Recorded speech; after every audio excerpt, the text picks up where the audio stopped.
ആക്രമണം ഇപ്പോൾ നമുക്കറിയാം. നയതന്ത്രപരമായി ഒരുപാട് കാര്യങ്ങൾ ലോകരാഷ്ട്രങ്ങളെ ബോധ്യപ്പെടുത്താൻ ഇന്ത്യക്കായി ഐക്യരാഷ്ട്രസഭയിലും നമ്മുടെ വിവരം നമ്മൾ കൃത്യമായി തെമ്മാട് രാഷ്ട്രമെന്നും വിശേഷിപ്പിച്ചുകൊണ്ട് ഏതൊക്കെ തരത്തിലാണ് പാകിസ്ഥാന്റെ കാര്യങ്ങൾ തുറന്നു കാട്ടിയത് എന്നുള്ളത് നമുക്കറിയാം. അത് വളരെ വ്യക്തമായി തന്നെ ഉണ്ടായിരുന്നു. ഇന്ന് തുടർച്ചയായി അമേരിക്ക നമുക്ക് പിന്തുണ പ്രഖ്യാപിക്കുന്ന പശ്ചാത്തലം കൂടി ഉണ്ട്. അമേരിക്ക ഇന്നും പാകിസ്ഥാൻ ഇന്ത്യയുമായി ബന്ധപ്പെട്ട വാദികൾക്കുള്ള പോരാട്ടത്തിൽ പാകിസ്ഥാന്റെ പിന്തുണ കൂടി ആവശ്യമാണെന്ന് ആ രാഷ്ട്രത്തെ നിർബന്ധിക്കുന്നു. തുടർച്ചയായി മറ്റു രാജ്യങ്ങളും ഈ വിഷയത്തിൽ നമുക്കറിയാം കൃത്യമായ പിന്തുണ നമുക്ക് നൽകുന്നുണ്ട്. അങ്ങനെ ലോകരാഷ്ട്രങ്ങളുടെ പിന്തുണയുണ്ട്. എല്ലാവർക്കും അറിയാം ആരാണ് ഈ ആക്രമണത്തിന് പിന്നിലെന്നുള്ളത്. തെളിവുകൾ നമ്മൾ കൃത്യമായി ശേഖരിച്ചു കഴിഞ്ഞു. ISIയുടെ പങ്കടക്കം ഏതാണ്ട് വ്യക്തമായ പശ്ചാത്തലം കൂടി ഇതിനോട് ചേർത്ത് വെക്കണം. ഇനിയും ഏത് തരത്തിൽ ഇതിനുള്ള തിരിച്ചടി വേണമല്ലോ. ഇപ്പോൾ യുദ്ധമല്ല എങ്കിൽ പോലും വളരെ കൃത്യമായി ആ രാജ്യം മനസ്സിലാക്കണം. നേരത്തെ മോഹൻ വർഗീസ് സാർ പറഞ്ഞ പോലെ ഇനി ഇത്തരം കാര്യങ്ങൾ ആവർത്തിക്കരുത്. അത് അണിയറയിൽ രൂപപ്പെട്ട് കഴിഞ്ഞോ അതിനുള്ള തന്ത്രങ്ങൾ പൂർണ്ണമായും? തീർച്ചയായിട്ടും ശ്രീ രഞ്ജിത്ത്, നമ്മളിപ്പം ഏകദേശം 10 ദിവസം ആയല്ലോ ഇപ്പം ഈ ഒരു ടെറർ ഇൻസിഡന്റ് കഴിഞ്ഞിട്ട് ഇപ്പം 10 ദിവസം കഴിഞ്ഞു. അപ്പം അങ്ങയുടെ ചോദ്യം പോലെ തന്നെ എനിക്ക് തോന്നുന്നു ഇന്ന് ഭാരതത്തിലുള്ള എല്ലാവരും ചോദിക്കുകയാണ്, അതായത് റെഡിയാണോ, അല്ലെങ്കിൽ ചിലവർ ചോദിക്കുന്നുണ്ട് എന്തുകൊണ്ട് ഇതുവരെ ഒന്നും ചെയ്യുന്നില്ല. അപ്പൊ റെഡിയാണ് എന്നുള്ളതിനകത്ത് യാതൊരു സംശയമില്ല. കാരണം ഒരു തീരുമാനം എടുത്തു കഴിഞ്ഞിട്ടുണ്ടെങ്കിൽ ആ തീരുമാനം ഇനി നടപ്പാക്കുക എന്നുള്ളത് മാത്രമേ ഉള്ളൂ. അപ്പൊ ആ തീരുമാനം എടുത്തിട്ടുണ്ട് എന്ന് പല രീതിയിലും നമുക്ക് സൂചനകൾ കിട്ടിയിട്ടുണ്ട്. അത് പ്രൈം മിനിസ്റ്റർ മോദി തന്നെ പല പ്രാവശ്യവും പല വേദികളിൽ വളരെ കൃത്യമായിട്ട് തന്നെ ഇതിനൊരു മറുപടി ഉണ്ടാകും. ഇത് ചെയ്തത് ആരാണോ അവരെ ഞങ്ങൾ നീതി എങ്ങനെയാണ് ചെയ്യേണ്ടത് അത് ചെയ്യും, ഇതിന്റെ പിന്നിൽ പ്രവർത്തിച്ച ആരാണോ അവരെയും നമ്മൾ അതിനു വേണ്ടിയുള്ള കാര്യങ്ങൾ ചെയ്യും എന്നും വളരെ വ്യക്തമായിട്ട് തന്നെ പറഞ്ഞിട്ടുണ്ട്. അപ്പൊ ചോദ്യമാണ് പിന്നെ എന്തുകൊണ്ട് നമ്മളൊന്നും ചെയ്യുന്നില്ല എന്നുള്ളൊരു ചോദ്യം വരും. അതിന്റെ ഉത്തരമായിട്ട് പറയണമെങ്കിൽ ഒന്ന്, നമ്മൾ ഈ ഒരു ഇതുപോലത്തെ ഒരു സൈനിക നടപടി മറ്റ് നയതന്ത്ര ലെവലിലൊക്കെ ആണെങ്കിൽ ശരിയാണ്, അതൊക്കെ കുറെ ആക്ടിവിറ്റീസ് ചെയ്ത് കഴിഞ്ഞു. പക്ഷെ ഒരു സൈന്യ നടപടി ചെയ്യുന്നത് അപ്പോൾ എപ്പോഴും നമ്മളൊരു ഇമോഷന്റെ ബേസിലായിരിക്കും, വികാരത്തിന്റെ പുറത്ത് ചെയ്തു കഴിഞ്ഞാൽ നമ്മൾ എന്തെങ്കിലും ചെയ്തു കഴിഞ്ഞാൽ പിന്നെ അവരുടെ ഒരു റിയാക്ഷൻ വരുമല്ലോ. അപ്പൊ ആ റിയാക്ഷൻ നമുക്ക് എങ്ങനെ ബാധിക്കും എന്നൊക്കെയുള്ള ചിന്തിച്ചിട്ട് മാത്രമേ നമുക്ക് മുന്നോട്ട് പോകാൻ പറ്റത്തുള്ളൂ.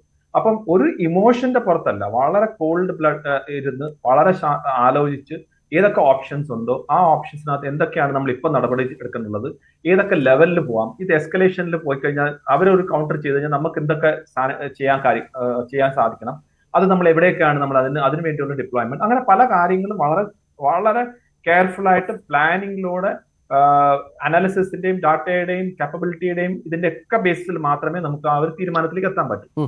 രണ്ടാമതായിട്ട് ഇതിന് സമയം വേണം, അതിനകത്ത് യാതൊരു സംശയമില്ല. ഇപ്പൊ നമ്മൾ വെറുതെ പോയി എവിടെയെങ്കിലും ഒരു അടി അടുക്കാനാണെങ്കിൽ തന്നെയും ഒരു പ്രിപ്പറേഷൻ, കാരണം നമ്മൾ ഒരു സർജിക്കൽ സ്ട്രൈക്ക് എന്ന് നമ്മൾ നേരത്തെ പറഞ്ഞാണെങ്കിൽ തന്നെ അങ്ങനെ മാത്രമല്ല ഒരു സൈന്യം ചിന്തിക്കുന്നത്. കാരണം നമ്മളൊരു കാര്യം ചെയ്താൽ ഞാൻ നേരത്തെ പറഞ്ഞ പോലെ പാകിസ്ഥാൻ തിരിച്ചെന്തെങ്കിലും ചെയ്യും.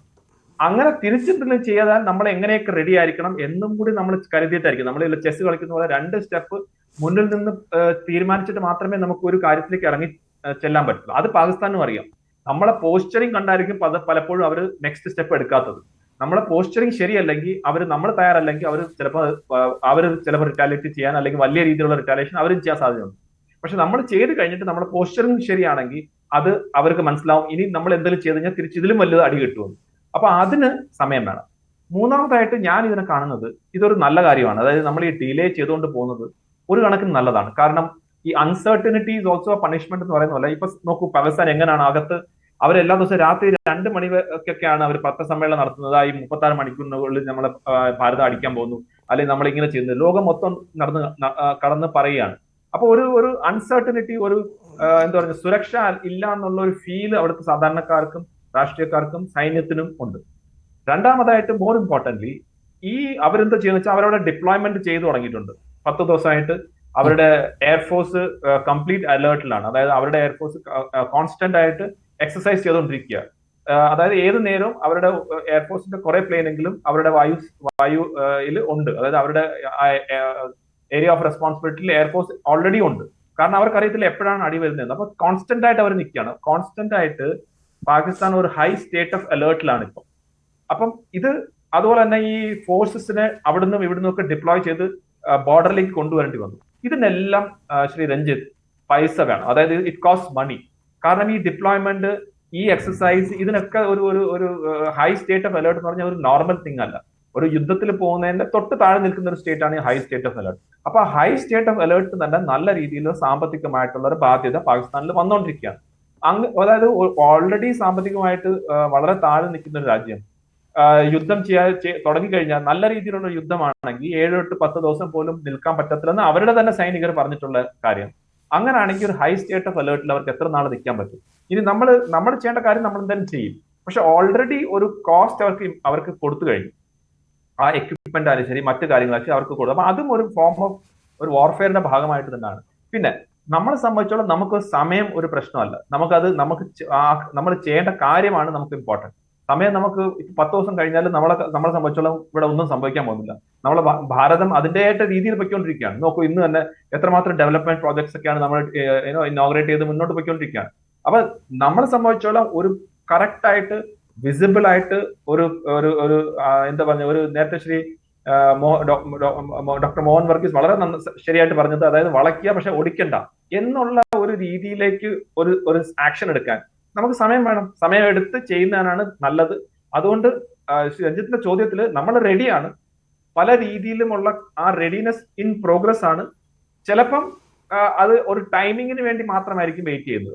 ഒരു സംശയം കൂടെ, അതായത് ഈ നമ്മുടെ ഇന്നിപ്പോൾ ISIയുടെ പങ്കാളിത്തമുണ്ട് എന്ന് NIA കൃത്യമായി കണ്ടെത്തി കഴിഞ്ഞു എന്നാണ് വിവരം പുറത്തു വരുന്നത്. ഈ പ്രധാന പ്രതികളായ സുലൈമാൻ എന്നറിയപ്പെടുന്ന ഹാഷ്മി മൂസ, അലിഭായ് എന്നറിയപ്പെടുന്ന തൽഹാഭായ് എന്നിവർ പാകിസ്ഥാൻ പൗരന്മാരാണെന്നും ഇവർക്ക് അതിർത്തിക്ക് അപ്പുറത്ത് നിന്ന് കൃത്യമായി സഹായം ഉണ്ടായിരുന്നുവെന്ന് നിരന്തരം ആശയവിനിമയം പുലർത്തുന്നു കണ്ടെത്തിയിട്ടുണ്ട്. പക്ഷേ നമ്മൾ ഇത്രയും ദിവസമായിട്ട് സെർച്ച് നടത്തിയിട്ട് നമുക്ക് പലപ്പോഴും അവിടുന്ന് വരുന്ന റിപ്പോർട്ടിൽ നിന്ന് മനസ്സിലാകുന്ന ഭീകരരുമായി നേർക്കുനേർ കാണാൻ, അവരുമായി വെടിയൊക്കെ പരസ്പരം എതിർക്കാനും ഒക്കെ സൈനികർക്ക് അതിന് ഭീകരരെ എത്തിപ്പെടാൻ ഏതാണ്ട് അടുത്തു. പക്ഷെ അതിനുശേഷം അവർ രക്ഷപ്പെടുകയാണ്.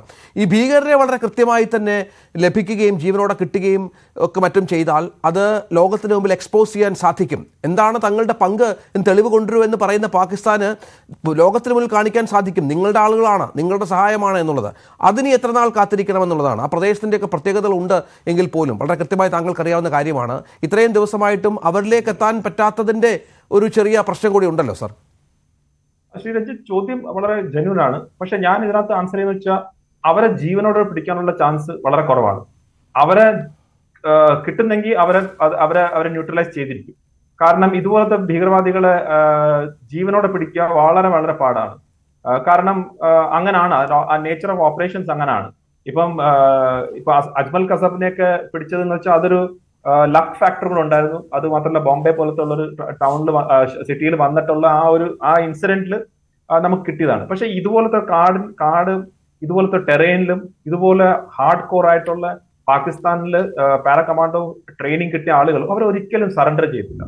അവർ വേണമെങ്കിൽ സ്വയമായിട്ട് ഇല്ലാതാവും, പക്ഷെ അവർ ഒരിക്കലും സറണ്ടർ ചെയ്തില്ല. അപ്പൊ അതാണ് ഞാൻ പണ്ട് കണ്ടിട്ടുള്ളത്. അപ്പം അത്രമാത്രം ഈ വിദ്വേഷവും അത്രമാത്രം ഈ ഒരു മതഭ്രാന്തം അവരുടെ ഉള്ളിലുണ്ട്. അപ്പൊ അതുകൊണ്ട് അവർ ഒരിക്കലും സറണ്ടർ ചെയ്താൽ ഡെഫിനറ്റ്ലി നമ്മൾ അവരെ പിടിക്കും. പക്ഷെ പിടിക്കാനുള്ള സാധ്യത കുറവാണ്, അവരെ വധിക്കാനുള്ള സാധ്യതയാണ് കൂടുതൽ. ഒന്ന്. രണ്ടാമത്, അതായിട്ട് എന്തുകൊണ്ട് നമുക്ക് അവരോട് എത്താൻ പറ്റുന്നില്ല? എനിക്ക് തോന്നുന്നില്ല ഇതുവരെ അവരുമായിട്ട് കോൺടാക്ട്, നമ്മൾ പറയുന്നത് ഈ കോൺടാക്ട് എന്ന് പറഞ്ഞു കഴിഞ്ഞാൽ ഫിസിക്കൽ കോൺടാക്ട് അല്ല, ഫയറിംഗ് അങ്ങോട്ടും ഇങ്ങോട്ടും ചെയ്താൽ തന്നെ അതിനെ ഒരു കോൺടാക്ട് എന്ന് പറയുന്നത്. പക്ഷെ അതുപോലും ഇതുവരെ ആയിട്ടില്ല എന്നാണ് ഞാൻ മനസ്സിലാക്കുന്നത്. കാരണം അങ്ങനെ ഫയറിംഗ് ആയിട്ടുള്ള ഒരു കോൺടാക്ട് ഉണ്ടെങ്കിൽ പിന്നെ ആ കോൺടാക്ട് ബ്രേക്ക് ചെയ്യാതിരിക്കാനാണ് സൈനികർ നോക്കുന്നത്. എത്ര ദിവസം എടുത്താലും അതിനെ ബ്രേക്ക് ചെയ്യാതെ നിലനിർത്തി അവരെ പതുക്കെ ടൈറ്റ് ചെയ്ത്, അതായത് ആ കോർഡൻ, ആ സർക്കിൾ അതിനെ ചെറുതായി കൊണ്ടുവന്നിട്ട് ലാസ്റ്റിൽ അവരെ വധിക്കുകയാണ് ചെയ്യുന്നത്. പക്ഷെ ഇപ്പം ഇവര് ആക്ച്വലി പറഞ്ഞ ഇവർ ഹൈഡ് ഔട്ടിൽ തന്നെയാണ്. ഇവർ പുറത്തിറങ്ങിയിട്ടില്ല. ഇവര് ഏതെങ്കിലും രീതിയിലുള്ള കമ്മ്യൂണിക്കേഷൻ, നമ്മളെ ഇതുവരെ അറിയുന്ന കമ്മ്യൂണിക്കേഷൻ ഒന്നല്ല ഉപയോഗിക്കുന്നത്. അവർ വേറെ ഏതോ ഒരു കമ്മ്യൂണിക്കേഷൻ ഉപയോഗിക്കുന്നുള്ള ചില റിപ്പോർട്ട്സ് മാത്രമാണ് വരുന്നത്. അപ്പൊ അതുകൊണ്ട് തന്നെയാണ് ഇതുവരെ നമുക്ക് അവരെ എടുത്ത് ഈ കോൺടാക്ട് എന്ന് പറയുന്നത്, അതായത് ഫയറിലൂടെ കോൺടാക്ട് അല്ലെങ്കിൽ വിഷ്വൽ ആയിട്ടുള്ള കോൺടാക്ട് കിട്ടാത്തതെന്നാണ് ഞാൻ മനസ്സിലാക്കുന്നത്. പക്ഷെ ഒരു കാര്യം, ഇതൊരു നേച്ചർ ഓഫ് ഓപ്പറേഷൻസ് ആണ്. കശ്മീരിലെ അങ്ങനെയാണ് അതിന്റെ രീതി. ചില സമയത്ത് നമുക്ക് വളരെ 1, 2, 3 ദിവസത്തിനുള്ളിൽ തന്നെ കിട്ടും. ചില സമയത്ത് നമ്മൾ 1, 2 മാസം എടുത്താലും നമുക്ക് ചിലപ്പം അത് കഴിഞ്ഞിട്ടായിരിക്കും കിട്ടുന്നത്. ഇപ്പൊ എന്റെ തന്നെ ബറ്റാലിയനിൽ എന്റെ കൂടെ ഉണ്ടായിരുന്ന ഒരു ഓഫീസർ, എന്റെ സീനിയർ ആയിട്ടുള്ള ഓഫീസറിന് ഞങ്ങൾക്ക് ഒരു കാഷ്വാലിറ്റി ആയിരുന്നു. ഈ ഓഫീസർ കാഷ്വാലിറ്റി ആയ ആ ഭീകരവാദിയെ ഞങ്ങൾ ഓൾമോസ്റ്റ് 89ാം ദിവസമാണ് ഞങ്ങൾക്ക് കിട്ടിയത്. ഞങ്ങൾ പക്ഷെ നേടി അത്. ഞങ്ങൾ ബറ്റാലിയൻ അവിടുന്ന് വരുന്ന മുമ്പ് ഞങ്ങൾ ആ ഭീകരവാദിയെ ഹണ്ട് ഡൗൺ ചെയ്തു.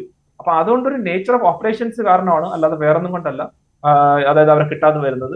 കാരണം ആ ലൊക്കേഷൻ അങ്ങനെയാണ്, ആ കാട് അങ്ങനെയാണ്, ആ മലകൾ അങ്ങനെയാണ്. അതുകൊണ്ട് മാത്രമാണ് ഇതിനെ കിട്ടാത്തത്. പക്ഷെ ഡെഫിനറ്റ് ആയിട്ട് കിട്ടിയിരിക്കുന്നുള്ളതിനകത്ത് യാതൊരു സംശയമില്ല. അതും ഞാൻ വെറുതെ പറയുകയല്ല. കാരണം ഈ കശ്മീരിന്റെ ഭീകരവാദത്തിന്റെ റെക്കോർഡ് നോക്കിയാൽ മതി. ഒരു ഭീകരവാദിയും ഇതുവരെ അങ്ങനെ എന്താ പറഞ്ഞ വധിക്കാതെ പോയിട്ടില്ല. അത് എല്ലാവരെയും ഒരു ചെറിയ വ്യത്യാസം സമയത്തിന് അങ്ങോട്ടും ഇങ്ങോട്ടും അല്ലാതെ ഒരു ടെററിസ്റ്റും അവിടുന്ന് ഒരു എന്താ പറഞ്ഞ ആജീവനകാലം റിട്ടയർമെന്റ് ലൈഫ് ജീവിക്കത്തില്ല. തീർച്ചയായും. ശ്രീ മിഥുൻ വിജയകുമാർ, ഇവിടെ